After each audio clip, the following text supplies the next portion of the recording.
So I'm here with Tim Searcy from the ATA here in New Orleans. Hey, Tim. Hey, Keith, how are you? I'm doing real well. How's it going here in New Orleans, and what's the event about? Well, the event's our annual convention, and it's been all about, so far, issues related to the business of teleservices, best practices, contact centers, self-regulation. We had Senator David Vitter from Louisiana. He spoke on what's going on since Katrina, but also what's going on in Washington.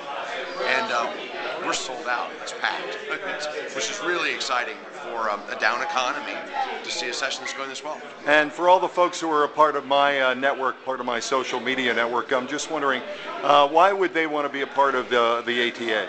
Well, the ATA does three things that are really important. One is standard education, which is great because we do a lot around best practices, and we bring the very biggest buyers, the very biggest sellers, the very biggest users, and they talk about what they do well. That's great. Second is advocacy.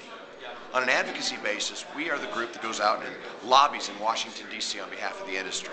We keep everybody abreast of what's going on in terms of compliance so that they're not worried about whether they're complying with federal and state law, which is very important. As a matter of fact, it was the #1 item in my survey most recently of buyers of what they want.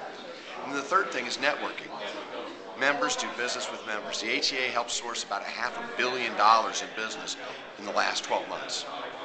Great, that helps a lot. Thanks, Tim. It's always a pleasure to be with you, and I'm glad to be here in New Orleans with you. Thank you for the invite. Thank you, and your sessions, I know, are very well sought after. We've got 2 sessions for you, one on social networking and one on EQ-IQ, and I think that's going to be phenomenal because you're going to bring an entirely new perspective in both sessions. Ironically, they're not linked, but by the same token, they're both cutting edge. So I'm thrilled that you're here, Keith, and I appreciate your time. Appreciate it.